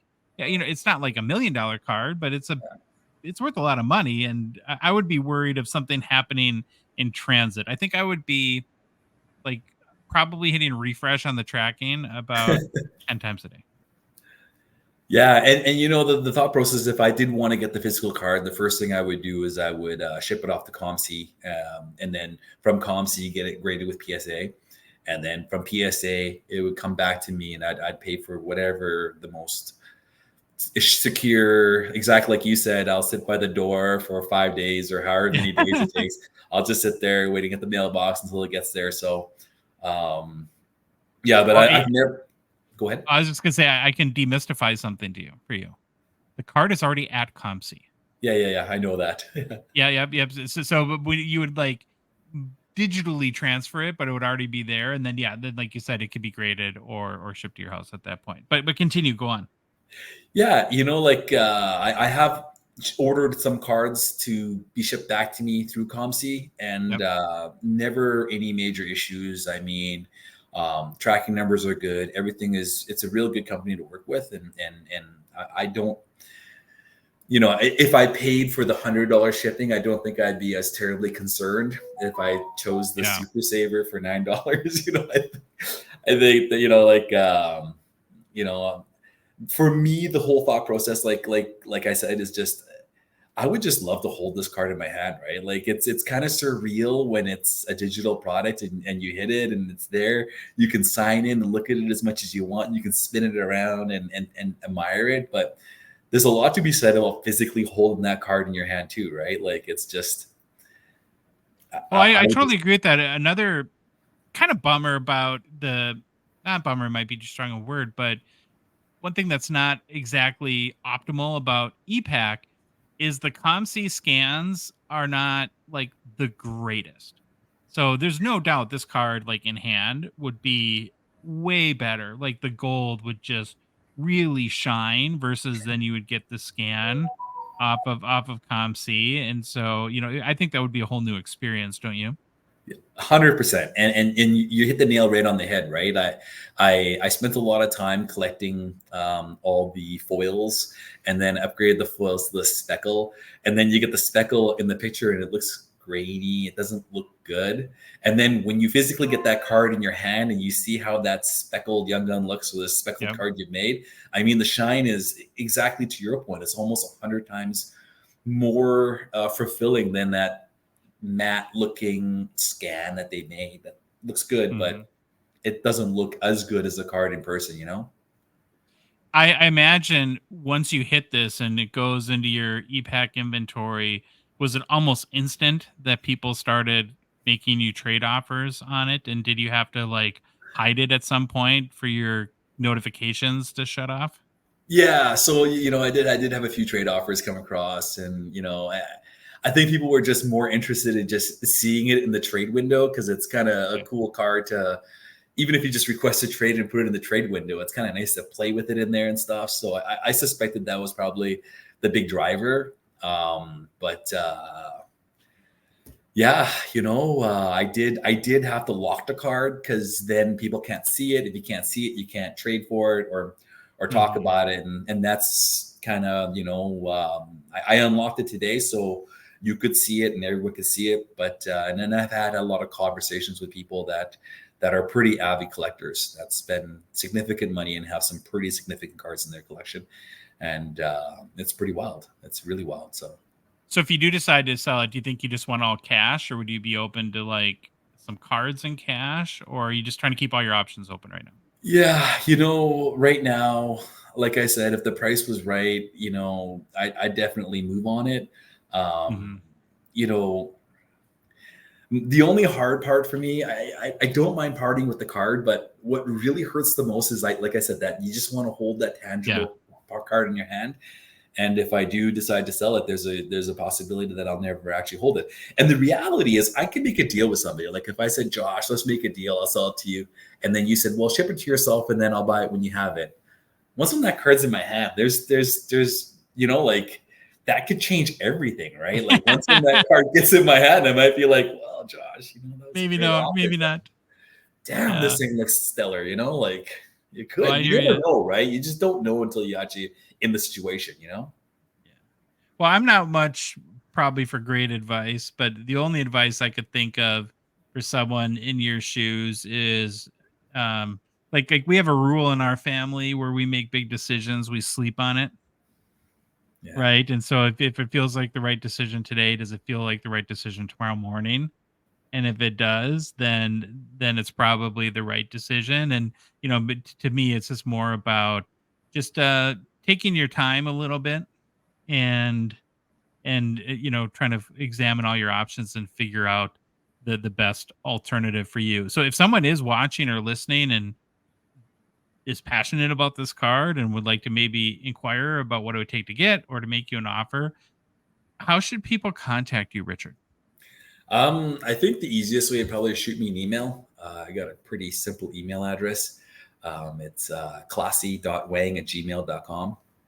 It's a pretty easy email. And it's got a funny story. We were at a cabin once, and we were playing this drinking game where you have to make a rule. And then every time you broke the rule, you'd have to take a drink. It's a pretty common game that most people play. And somebody made the rule, said, you can't call Richard. So then one of my buddies just called me Classy Wang. And then that name stuck, and I've always been Classy Wang. So classy.wang@gmail. I created an email account, and it's always been, all my friends refer to me as Classy Wang, because if you say my name, you got to drink. So, that's an awesome story. So so that is classy.wang@gmail.com. Well, congratulations. I'll never feel what you're feeling right now. So I and probably many other people are going to live vicariously through you. And then whatever you do decide to do with the card, message us and let us know so that we can maybe provide an update for people. And you're kind of lived the dream here. You hit a real big card. A very, very euphoric experience. Like it was almost out of body-ish kind of, the shivers, the shakes. You just go through like a large variety of emotions all at once. And then even today, like when I was chatting with you, I kept looking at my account and looking at my inventory and looking at my account, looking at my inventory. It is surreal. Like, and the more interesting thing is, you hear people buy cases and boxes and cases and boxes. At the end of the day, I just bought one pack, and anything can happen, right? And that's just it. It's just one. You just need a chance. That's all you need, So shipping a chair, like they say in poker, right? You just need one pack, and you never know what you're gonna get. Well, I really appreciate you coming on and sharing your story. And like I said, I think it's fun for people to hear, and there might be people that'll reach out to you as well. So thanks again, and we'll chat with you soon. Thank you so much for having me. Okay, we're back. Well, the first thing you got to address in this is that it's pretty crazy. This card, Troy, was pulled from a single pack purchase on ePack. I love it. I just love it. Like, I'm bored. It's Friday night. I think I'm going to buy one pack on ePack. I've never even thought about buying a pack. I always go into ePack if I'm like, I'm looking for boxes, but they're always usually so far overpriced or over what I can get them at a hobby shop or David Adams. I never buy them, but I've never thought about just getting a pack. Yeah, me neither. I just think that when people hear about this, or a good number of people in the hobby, it's gonna. I wrote rankle their feathers. Is that a term? Sounds like a term. Okay. Say it with confidence. Don't even ask. That it's gonna wrinkle their feathers, Troy. Yes, there you go. And because people have a lot of people have a view that cards like this shouldn't be on ePack. Yeah, there'll be a little. Yep, they'll definitely have an opinion on that. Okay, what's worse in the eyes of the hobby? A card like this on ePack, or if it's hitting a blaster box? Blaster for sure. I think ePack is worse. I would think blaster. Even though I like when they throw in huge cards in a blaster. I just think it's give the blaster people something at least. I know there was what was it? I mean, I don't want to say his name because of all this stuff he's in, but there was a Wander Franco 101, I think, that got pulled out of a blaster. I remember people just went nuts. Like, what? Oh, come on. Like, why are you doing that? Yeah, you're probably right, though, then I think about it, ePack. Because a lot of people don't even know what ePack is. No. Now, if you had hit this card, Troy, yes. Are you keeping it or selling it? Selling it. I'm going to get my money. I don't know how much money, but I think the first thing I would do, knowing that the bounty was out for the 101 regular base Young Guns, and I know it's at David Adams, and I don't know if this is public knowledge or I thought we heard at one point that we know they're like the David Adams owner that offered the bounty as a collector. Adam, I believe. Hey, might as well call him up and see if he has any interest, because it seems like he's willing to pay some money for the other one. See if he would give you an offer on this, and if not, sell it. I don't know if you sold it, where would you go with it? Like, are you going auction house? Are you going eBay? Are you going My Card Post? It's like all these different options out there. I would have analysis paralysis and cry. One thing Richard told me is that he's really a collector. Like, he doesn't sell anything. So that is working sort of against him, and that he's kind of nervous and wants to not get scammed. And he's even nervous on selling on eBay, because I mentioned, well, why don't you just throw it up and buy it now while you're deciding and see if somebody. Well, then you go an auction house, right? Like you go Fanatics Collect, where they'll throw a sponsor in there, but also there's Gold and there's Heritage, whatever. I think if you're worried about the scam, I would go that way. Or you can sign it, or, a lot of good options for it. And to me, it kind of starts with, what do you think it's worth? And that's the possible test. So I'll kind of give a little, because it's sort of funny how I got in contact with Richard. Is he had messaged us on Instagram, and a lot of people message us. A lot of people, I would say almost every day, maybe more than once a day, people are like, can you tell me what my card's worth? Yeah. We kind of have a standard response. It's like, well, we're going to teach a man to fish, right? Yeah. He eats for a lifetime. So we typically see people 130 point or some other way to learn to look up your own. So got the initial message from Richard was very close to that. He was like, I hit a Young Guns checklist and I need help on the price. So after he types it, I pretty much just type in 130 point. And then he sends this picture of this card. And I'm like, whoa, 130 point isn't going to help you on this one. Great question. I have no clue. Like, I could convince myself that this card is worth $20,000 or more, and then I can convince myself it's worth less than 10. Yeah, I have no idea.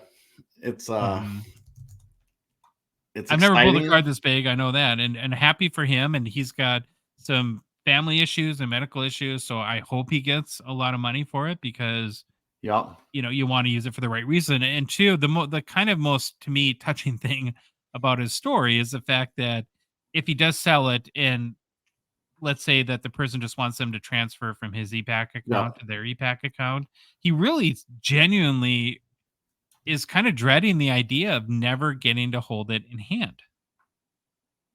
And that it would just kind of lived on his computer screen, and he wants at least to have it in his possession.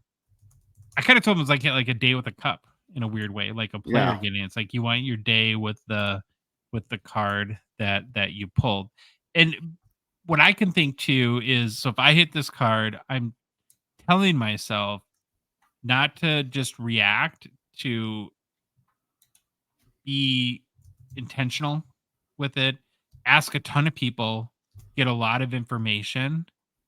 And, I want to sell it sooner than later, but I wouldn't rush to sell it to the first person that offered. Yeah. I was looking while we were talking. I just wanted to see what the Outburst Silver went for. It's like $275, but that was like March of 2024. I was trying to find it. Yeah. It's so, if like the benchmark for the Young Guns base is $1 million. Yeah. And so it's hard to think that this is worth less than 1% of that. But then again, checklists don't traditionally hold a ton of value either. It's crazy. But it's the first Outburst gold of Bedard, right?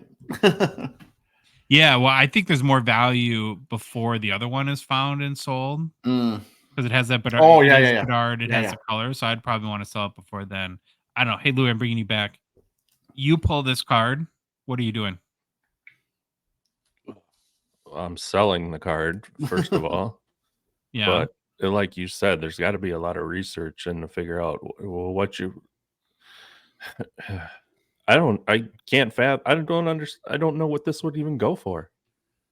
Well, I don't either. And the sort of the traditional way to find out would be to auction it. Would you guys be comfortable? So let's say you're in this scenario. Let's say you have like a $10,000 cash offer, or you auction it and there's a Mm. chance it goes for 20, but there's also a chance it goes for 6. What are you doing? I don't know. I honestly don't know. I Uh-huh. would, man, I don't know. I have no idea what I'd do. One thing I like about, I wonder if you can negotiate the fee schedule on something like this just because of who it is. I never know. I always hear about that. Like, if you Oh, pull like a it's big a card, marketable card for yeah, so whoever would it's list more it. advertisement for the auction person. Like Fanatics Collect, say, could you negotiate the fee that you're going to pay if you auction this or whatever? I might just take the 10. There's Take the so 10 many and go home and take your so win. many things. Take your the win. Yeah. Yeah, What about you? Yeah, I would probably take my win on this right away and go with the 10 or whatever, 15. I think the key to this is getting rid of it before the Bedard 101 shows up, though. Good It's point. got to go before that. Mm-hmm. Yeah, probably lose a little luster before then. And I should say too, very tricky situation, very hard to figure out, but there's good problems in life and there's bad problems in life. This is, you know, for your $20 investment, whether you're going to end up with a $10,000 profit or a $20,000 profit is definitely a good problem in life. And so, again, best luck to Richard, and I hope everything works out. And I hope everything works out for his family there too. So I'm going to jump in because you said day with the cup. So I did find out, confirmed, that the Stanley Cup is going to be at Pagel Ice Arena on Friday at Minnetonka, right during our practice. And Russo just tweeted it out. Who you don't know is the Minneapolis. He's worked for the Wild. Athletic. He's the Wild beat. I don't even know if he does he's like an NHL beat writer now for them, I think, with Joe Smith taking over. But we're screwed. There's going to be 1 billion people and Pagel's not big. And we don't know what's going to happen. We were going to try to get the cup on the ice and get a picture with it. We'll see if that happens. But who's bringing it there? Kyle Posco, his wife, I believe, is from Minnetonka. That's the connection. Oh. I think, Poso? or her family, or yeah. So Gotcha. I think that's the connection. Where's he from? Chanhassen? I think he played at Shattuck. Pull on. Oh, this Louis. Research Louis. Well, he says he was born in St. Paul, but okay, obviously that's where the hospitals are. St. Paul and Minneapolis. Yeah. Okay, we're gonna roll on quick, Troy, to new product releases. Pull up Got a the calendar. Upper Deck. There you go. Yeah, we did get an update from Upper Deck today, so they're kind enough to do that. Appreciate them sending that of the upcoming hockey releases. Really now taking us through the end of summer. So till the end of August, there's 6 releases between now and then, 4 of which are NHL hockey releases, a couple non-NHL ones we'll get to right now. First up, we know coming on the today I think it was AHL. So I'm not sure if that came out. I just have no interest in it. So I bought a box once because it was $20. Oh yeah. Does that make us bad hockey card podcasters if we don't care? I don't know. It's like, who do I maybe if I cared about some Wild player that was on the Iowa Wild, I'd be interested, but You don't want the 5th year of a Jesper Wallstedt card? This is his year, right? No, this is the year. No, why not? Who do we got? Fleury? They kept Gus, right? Gus Bus. Yeah. That's bugging me. I want to see him play. Okay, after that, next week is Allure, as we know, we talked about on last show. Yeah. Then dual release day on August 7th. You have 2023-24 SPX and 2023-24 CHL. Another. So, gosh, we have within a span of a couple weeks, an AHL and a CHL release. So the CHL would be what? Like the Michael Misa. Spokane. I thought you were talking about the teams. And then who's the Connor Bedard's cousin? Everyone. That's what I was saying. Which one's Bedard's cousin? Gavin McKenna. There we go. Right. I'm sure those will be in there. They won't be nowhere near as chased after as Connor Bedard. I can tell you that. Then we get back to the NHL. August 21st, you have credentials. And then, Troy, August 28th, 2024, 25 Ooh. MVP. It's happening. Are we ready for this already? It So seems too soon. 24, 25. Yeah. What are we're still waiting on what? 22, 23 the cup? Right? We haven't I had think we're that. still waiting on like 22, 23 premiere. Well, I was gonna say, as well. I was, yeah, there's some catching up to do. Okay. All right, you're gonna bring it up. I'll let you bring it up. I got issues. Yeah, I don't know if disappointed is the right word because I feel like that just for my taste, anyways, that the releases this summer have been a little bit of a dud. I'm a big Allure guy, so that one I'm happy about. Yeah, Allure would be cool. But to have like no Stature, no Fleer Ultra, then you have Fleer EX 2000 coming out, no OPC Platinum, no Metal Universe this summer. I was just hoping in the off season for something a little bit bigger. I need to know what's going on with Stature. I need to know if there's a sell sheet. I am getting nervous. I love Stature. We talked about it last week on our sets, our favorite sets. If Please, something Stature. bad were to happen where it didn't come out, would you rage quit the hobby? No, I wouldn't rage quit. I'd be sad. I would be seriously sad though. I love Stature. Look, I have a Stature card sitting right here that Louis gave me, just sitting here. Pekka. Pecorine. Oh, yeah, that's Yeah. good. So yeah, there's your release calendar through the end of the summer. Now, what it could mean is that because there are a whole bunch of banger releases that haven't come out, this fall could be crazy, right? Especially if the 2024-25 rookie class takes off. So yeah, just a little bit more of a ho-hum summer, I guess I would put it. Okay, Troy, it's time for our Fanatics Weekly Auction preview. Here's the new site, everyone. If you're watching on YouTube. Well, Fanatics is a Gongshow partner sponsor. We're grateful for their support of our show.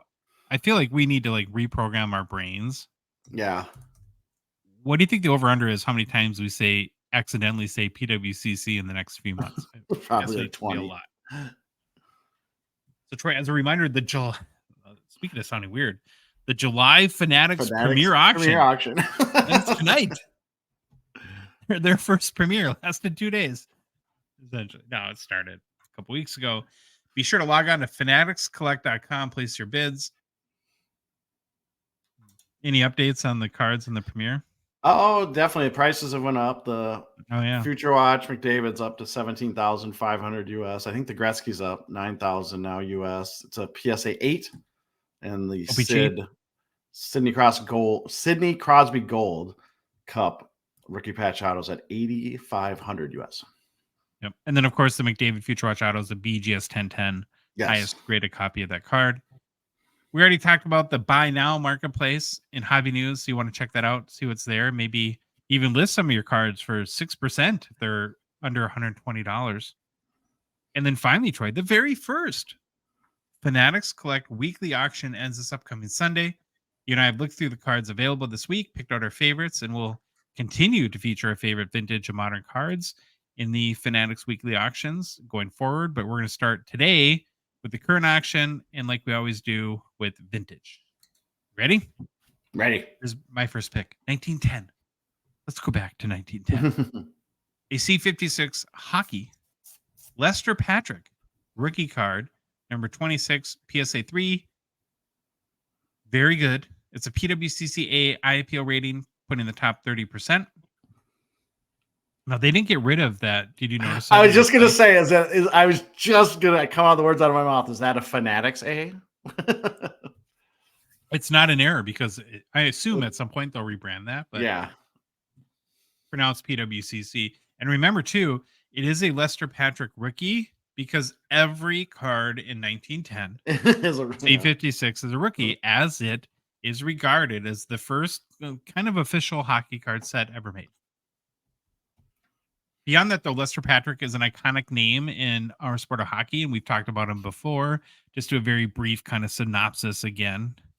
You know, I've had this thought where I think you and I get gung-shy about talking about players multiple times, but then if we talked about them like 112 shows ago, it's probably worth bringing it Is up. anyone listening from 112? No, we know some people are. We know we got some long-time listeners.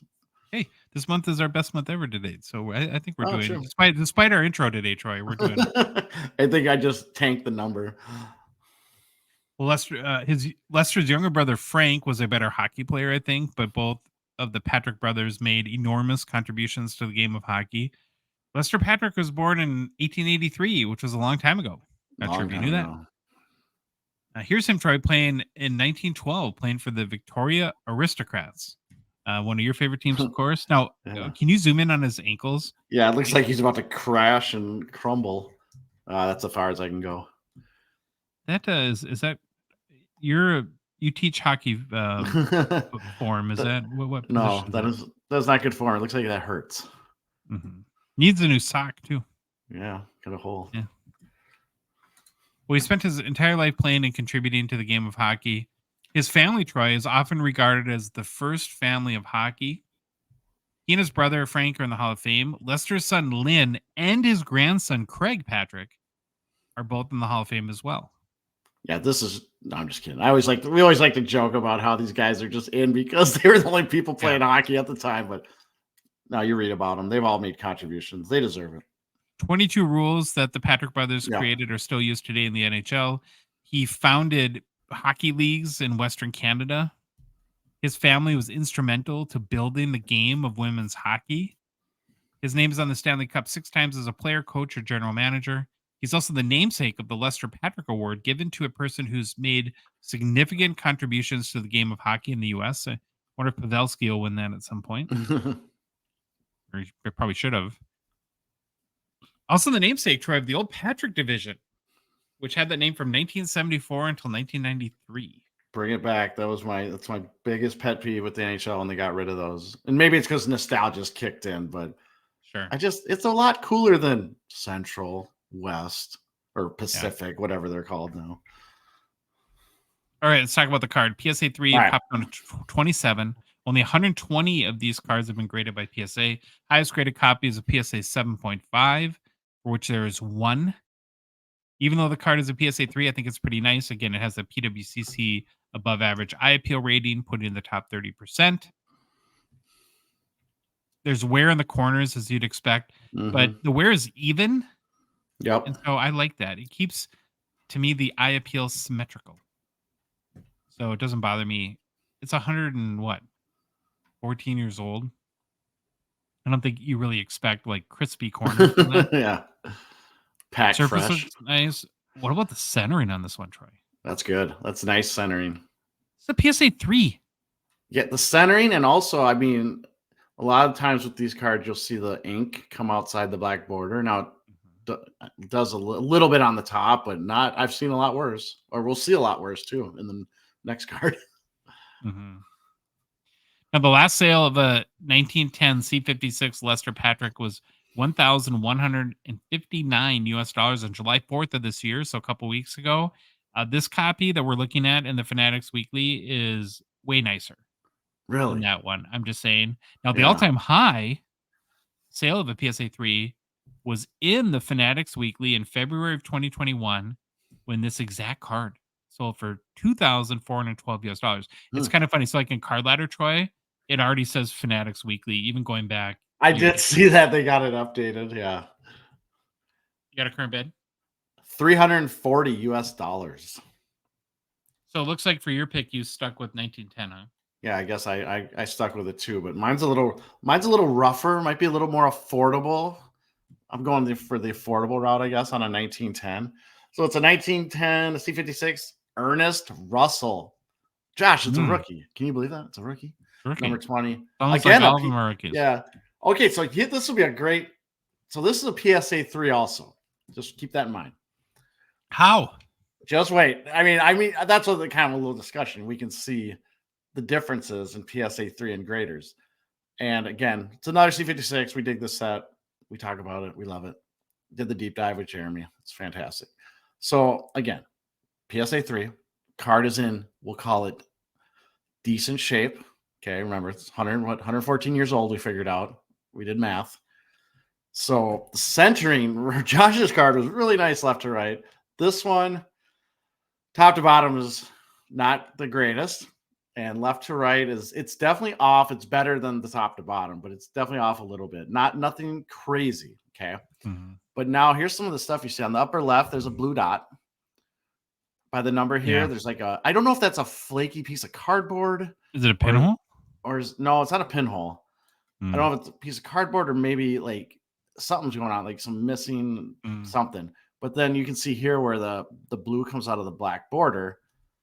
There's a black dot over here on the right side.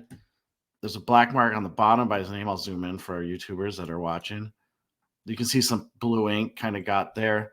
So again, they're not major, but there's a lot of little tiny condition issues. So that's one thing to look at. And then looks like he has a big mole on his lip, which is kind of it's like a stain. Because I look at, or a mark. There's some kind of mark there. Why are you thinking? I see you smiling. Are you thinking Austin Powers? Yes, holy moly. Whoa. Yeah. Oh, wait, who's the kid? It was the kid from Wonder Years, Fred Savage, right? Oh, Fred Savage, yeah. Holy moly. Can I say something controversial? Yes. Is it possible his head is too small for his body? Maybe. But no offense to the Russell family. Artistic interpretation, I guess. Or I don't even know how they make these. They're hard, right? They drew these, right? Probably took a photo. I think it was a photo. I don't know. Oh, I don't know. Someone tell us. Bobby. We need Bobby to tell us. And then also the back, again, you can see some issues. Top, the corners aren't that bad. They're not like crazy dingy or anything, but there's definitely some wear. You can see the colors kind of different. All of that, okay, we got all of that. But again, I want to say this is again going to be a 1910 that maybe you're just getting into vintage and pre-war. This is going to be affordable. But again, it's a little bit different than the PSA 3 Lester Patrick you just showed us. I don't know how they're the same grade. It's a great question. Astonishing to me. Yeah. But now that we've done that, there's a mark above the W too. There's like a little, you see there too. I had to learn a little bit about Ernest Russell. Josh, Hall of Famer, like every guy I feel we look up in the 1910s, Hall of Famer. Played in the ECAHA. I did not look up what that meant. And the ECHA. Along with the NHA with the Montreal Wanderers, our favorite Montreal team, compiling a lot of HAs. Right? Yeah, it is. He compiled. Now listen to this: 173 goals, 4 assists for 177 points in 93 games played. Remember the assists? I don't even know if they started tracking that until like maybe the end of his career. But I think the Patricks made that up, right? Assists? Is that were they ones that made it? Boy, that'd be cool if we tied it like that. Well, we know Ernie wasn't passing the puck. That's remember, assists were not assists. Like they were just. I don't actually think they even started tracking that till maybe Ernie's last season. What would Connor McDavid have done? Get no points. All right. Russell was the offensive star of the Montreal Wanderers that won the Stanley Cup in 1906, 1907, 1908, and 1910. Russell scored a hat trick in 5 consecutive games, Josh, which is pretty good. That has to be a record, right? I think it is a record. I'm pretty sure. Russell played as a center forward with the primary task of scoring goals. The Ottawa Citizen paper noted that Russell was in front of the net. There's scarcely a more dangerous forward in the game. They also stated he had a good eye and a strong wrist and that he could keep control under difficult conditions. He didn't have high hockey IQ? No, they didn't even know what hockey IQ meant back then. Oh. Go out, skate. I just love center forward. It makes me think of I don't think there's a soccer term, but it makes me think of soccer when it says centered forward. Okay. There are 15 PSA 3 graded copies of this card. In addition, there are 119 graded copies at PSA in total. Most recent PSA 3 sale of this card I could find was on January 28th, 2024 via eBay, verified in Terapeak for $395 US. And I will say that one looked a tad better than this one. Current bid on this one is $220 US. I don't know how much. I'm curious to see where this one ends up. But again, if you're pre-war, you want to get into it, and you don't have a ton of money, this might be something to start with. Oh, ECAHA is the Eastern Canada Amateur Hockey Association. Of course, thank you. Thank you, producer Louis. When I was like knocking the grade compared to Lester Patrick, it wasn't like this is a very fine PSA 3 Yeah. in my mind, right? It's I don't. the Lester should be more, right? Like, do you think? Yeah. The Lester Yeah. should be graded higher. Yes. Yeah. Look at this thing. That's so nice. Is the back like in half? Did you? No, the back is nice. Man, this looks like this in Troy's professional grading opinion, which I just everybody respects. Yeah, 4 or 5, probably 5. Okay, last vintage card, All right. 1981, Topps Hockey, Wayne Gretzky. Love this Number card. 16, PSA 10, Gem Mint Troy. That's what PSA 10 stands for. This card has a PSA 10 pop of 75 out of 5,960 copies graded. This is not a mass show, Troy, but that is a gem rate of 1.3%. So I'm pretty sure at this point the PSA 10 pop count will remain relatively low. I think so. Might be a few more out there, but not hundreds. And if you're wondering, the OPG cousin of this card has a PSA 10 pop of just 20 out of 2,061 copies graded for a gem rate right in the 1%-ish range.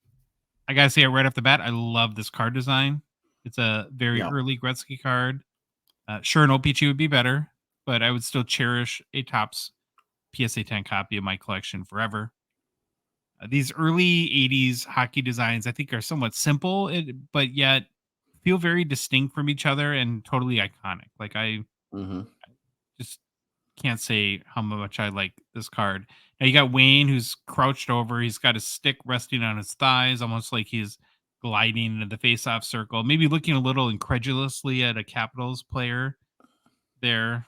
You got the light blue Jofa ever present that didn't match a single thing on his uniform, but it's pretty awesome. He's got the old Titan wood stick, Troy. Oh yeah, the Titan, love it. And I'm just gonna go out and say it. I have to, purely on card design and enjoyment. I'm not talking about value. I think I like the 1981 Gretzky more than the 1980. Can you pull up the? Yep, I'm doing it right now. Oh yeah, I agree 100%. Hold on, I'll bring it up for our YouTubers so they can see. I'm just going to bring up an eBay listing. So that's the 80, and this is the 81. Agree. And they still, both of them pale in comparison to the 83, which is my favorite. Yeah.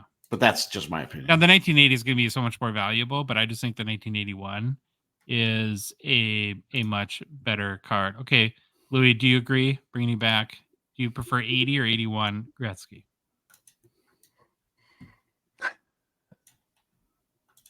'81. Yeah. So, yeah, there's 81. There's 80. And just Troy wants to show off the 83. So there you go. Oh, yeah, 83 is better. I love 83. Oh, I love it. Oh God, off the rails. Do you have a favorite early like 80s Gretzky, Louis? Mine. I like my favorite early ones are 82 and 84. 84 is good. That's where we got blonde Wayne, right? Is that? Oh no, is that 85 with the tops with the cert picture in the corner? That's it. That's 84. Is that 84? Yeah, that's good. Wayne. All right, good. We all have an agreement. It doesn't make me weird for preferring this one. Okay, Louis, thanks, bud. Card condition looks very nice. You'd expect with the PSA 10. Maybe not perfectly centered, but definitely close enough to fall within the PSA 10 threshold. Corners, edges, and surface appear to be up to snuff. Yeah. Colors look rich and great on the card, like you would expect. Last sale, Troy, of a 1981 Topps Wayne Gretzky PSA 10 was $2,200 US back in March. All-time high, just $2,250. So $50 more in March as well. So it's kind of a run on Gretzky PSA 10s from 1981. You got a current bid? $165 US. Oh, wouldn't that be the dream to like, I want to bid 180? And that'll never happen, but to win this card. Okay. Got to switch over to modern now. It's kind of a Gretzky theme, I think, in this first Fanatics Collect. Well, do I need to make an ultimatum that we should like stop showing Gretzky for a while on the Fanatics? Well, it's more about cool cards, I think. I know. Like we've never brought this card up. I know we've never brought this card up on here. Oh, so this is a 2014 Fleer Ultra EX Essential Credentials now Wayne Gretzky out of 31. Card number 31. It's raw but NBA authenticated. And it's not the most iconic year for Essential Credentials in 2014. But anytime you can find a Gretzky Essential Credentials card, you got to, I think, stop and check it out.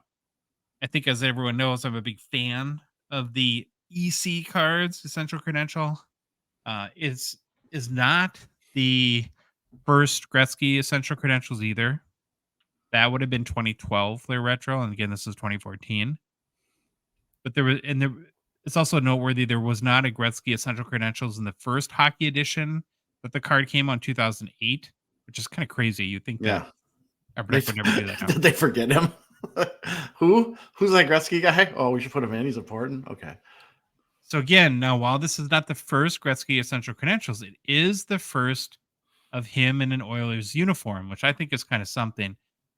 So I'm a big first guy, and I think Gretzky is like my only outlier to that, or my only exception to that rule, where I will consider, like I've done this with Jambalaya too. I kind of look at his first of any card, whether it be Oilers or Kings or Rangers, as kind of a unique first. Like you can say, because it's Gretzky, right? And he deserves special rules. So given this is his first Essential Credentials in Oilers, that I think makes it more significant than it would be for any other player. Now there's 42 players on the 2014 Essential Credentials now checklist. Gretzky is card 31. This is where we get into the sort of the weird numbering convention you get with the Essential Credentials cards. So for the now, it goes in order of their card number. Patrick Kane is number 1, card number 1 in the set. So his Essential Credentials now is a 101. 101. Evgeny Kuznetsov is card number 42. His is out of 42. Gretzky is 31. That's his card number. So the card is out of 31. There's another parallel Essential Credentials Future, which is this now has a little bit more of a purple tint on the acetate. That one is more of a blue tint. The numbering convention is opposite. So Patrick Kane, card number 1, is out of 42. Yep. Evgeny Kuznetsov, card number 42, is a 101. Gretzky is card number 31. In the Essential Credentials Future would be out of 12. Okay. Because it's 12 from the from the end. Yep. Right. So either one, it's not very high numbered, right? Out of 31 or out of 12. And again, the card is really cool in my opinion. A hallmark of any Essential Credentials card is you get a lot of like foiling mixed in with colored acetate. It's a really cool sandwiching that tends to happen. Like I said, blues and purples are the color theme. I actually have one of these cards of the Pavel Datsyuk, which I recently picked up. I got it in hand a week or two ago. It looks amazing. So I don't think he'd be disappointed once you got the card into your collection. And the last sale of any copy of this card, graded or raw, because there's so few sales, you can't just break it down, was a PSA 9 that sold for $481 US back in March. All-time high was 2,342. Was that for a raw? Do you know, or is that a PSA 10 back in November 2022? And the last raw copy sold in April 2022 for 1,110. Well, that 9 seems like a steal, or am I just nuts? 9 for 400? I think it's the PSA 9 bias. Yeah, like it has such a tarnished sort of view of value, which I don't really get. I just buy it and submit it 100 times to get the 10. Buy it and crack it. Yeah, there you go. That's what I'm all for. I'm all for it. Crack it. 110 US dollars. All right, Troy. Well, don't quit Wayne now. So I know, the guy that was complaining about Gretzky cards, and here's my next one. So, I like this one. It is. It's going to be short. Listen, there's nothing I can tell you much about anymore about this, but this is a 2010 The Cup Enshrinements Duel Wayne Gretzky Mark Messier auto out of 35. It's the bookend. It's 35 out of 35. BGS 8.5. Looks like it's got an auto 10 grade from Beckett. PGS population 1 of 2, and there's just 2 graded higher. So I saw this card and immediately stopped. It's insanely cool. 2 legendary Hall of Fame players, obviously from the Oilers on it. We have our boy Gretzky, and with Gretzky, I'm not that big of a fan when he's on with other players, but most of the time he's with another legend. So I kind of dig that. But I like it when he's with Oilers guys from the 80s, the guys that I watched as a kid. And it's obviously Messier and Gretzky. So I love that. And overall, I mean, it's a cup card. It's an 8.5. It looks fine. Like it gets, I think the subgrades, the surface is the 8.5.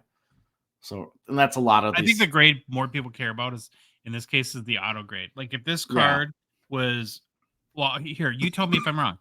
I think if this card was a 9.5 with a 9 auto grade, it would sell for less than it's an 8.5 with a 10 auto grade. Yeah, that's a great point because the auto is basically the thing you're buying, right? It's the thing that everyone wants.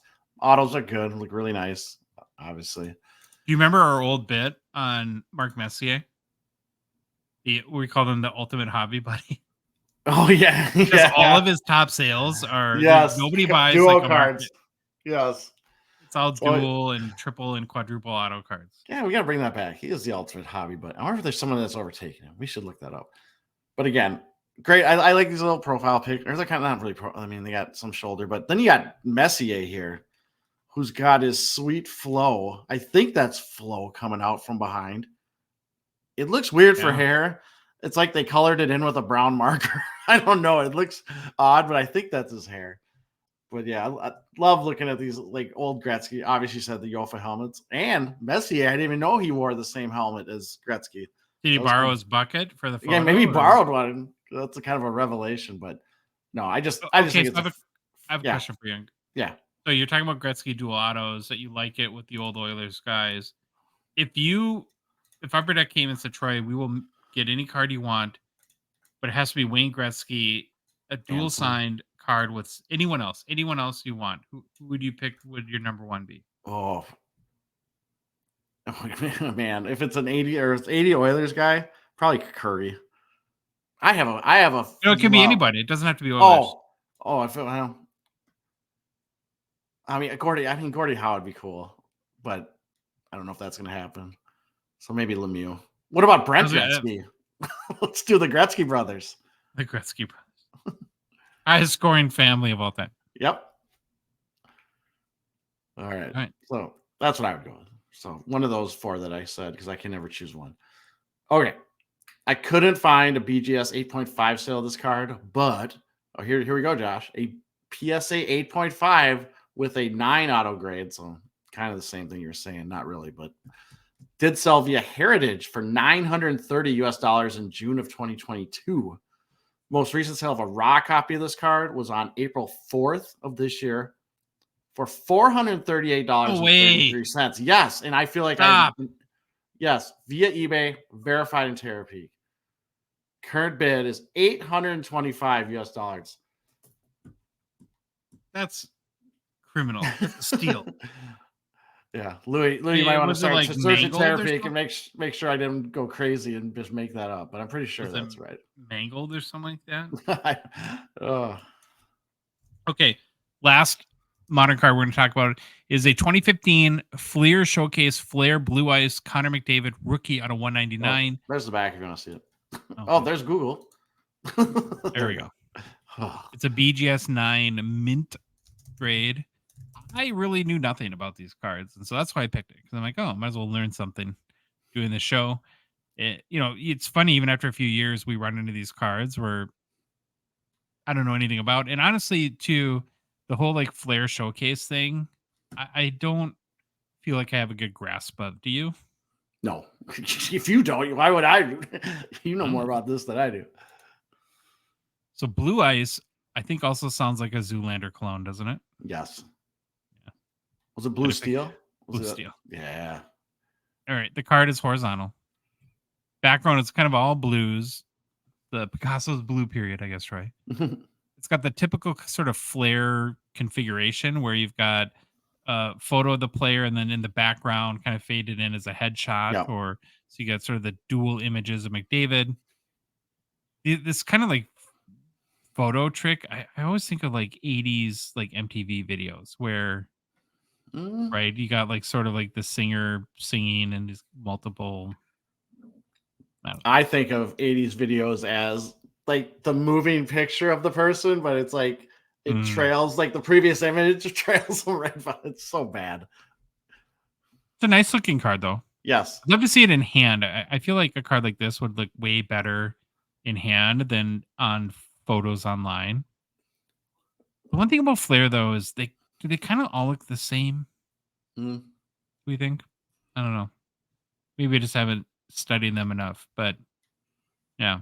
Well, the numbers on the back of this card is again it's 1 out of 199. So Flair also does sort of the whole row and seat thing, and I'm like, I got to figure this out. I'll Like probably a contenders, like a contenders ticket. Yeah. So if you look Okay. at the back of the card, it's like row 0, seat 36. Oh, I didn't. So the I'll row try to is find it. essentially the rarity. It looks like with Flair Showcase, they did row 0, 1, 2, and 3.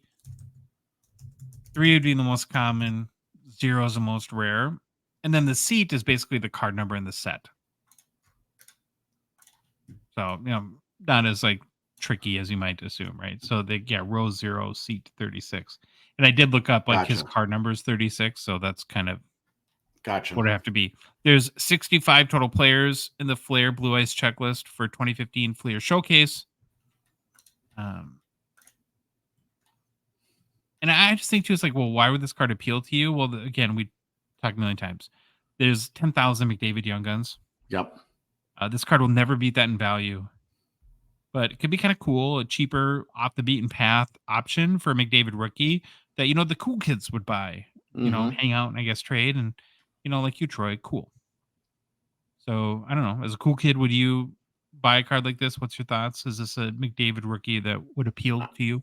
Actually, it does appeal to me. I really like how it looks just on the picture. I bet in hand it does look better. Now, obviously, I don't collect McDavid or anything, but if I did, and again, this is like another one of those too. If you're just starting out and McDavid's your guy, and you can't afford whatever $3,200 for a Young Guns, start with this. Mm-hmm. So to date, I could not find a single sale of a 2015 Flair Showcase Connor McDavid Flair Blue Ice out of 199 BGS 9. And in fact, Troy, on Card Ladder sales history, there's only been 15 copies sold ever of this car, raw or any sort of grade. Which out of 199, you'd think, gosh, there would be more sales than that. But last sale of a raw copy that sold was $293 US in April of this year. Yeah, that's a pretty cheap price for a pretty cool McDavid rookie card. All-time high is only $1,500 for PSA 10, June of 2023. You got a current bid? $92 US. All right. Well, to check out these cards and all the other ones available this week in the Fanatics Weekly Auction, still feels weird, but we're going to get used to it. Go to fanaticscollect.com. Well, Troy, we're pretty much big losers for personal pickups, huh? Big losers. Now I'm going to just start using the whole. I might be going to Burbank. I might go to Burbank, so I'm more chesting for Burbank. So when I go, if Frank's there again, I can maybe get to like 1/16 the price of Frank's amazing cards that he has. You can go up to him and be like, Frank, that Run for the Cup was in 1996, and they used advanced printing technologies and did a combination of hand and printed numbering on the back of the card. He would look at me, shake his head, and walk. No, he wouldn't. Frank's too nice. Frank's awesome. Yeah, thanks for telling me all the stuff I told you in your show. I did the masterclass, dingbat. I actually looked for like an hour, and I just didn't find anything. It's weird. Like sometimes I'll go on, whether it be my card post or Slab Sharks or any of the other, people that sponsor us, people that don't, and I'll find about 650 cards that I want to buy, and then I'll actually have like money in hand, and I can't find a thing. Yeah, I did get outbid on a couple. I got outbid a couple. Oh, you did? Yeah. So, well, there's always next time, Troy. That's the good thing about it, I guess. Well, if you like the episode, please leave a rating and review on Apple, Spotify, whatever podcast app you listen to us on. If you love the show, you want to support us, want to chat with us on the Hockey Cards Gongshow Discord server, please consider a $5 a month donation. Join at a $1.99 support level tier on Patreon. Link is in the show description with their Instagram profile. TikTok profile as well. You can go to our website, hockeycardsgongshow.com, click on the Become a Patron link, or just go to the Patreon website directly, patreon.com, and search for Hockey Cards Gong Show. We're on social media. Follow us on Instagram, Facebook, TikTok, Twitter, and YouTube, and Troy. The Hockey Cards Gong Show podcast is a production of Dollar Box Ventures, LLC. Have an amazing end of your week, awesome weekend, and we'll be back like we always are on Monday.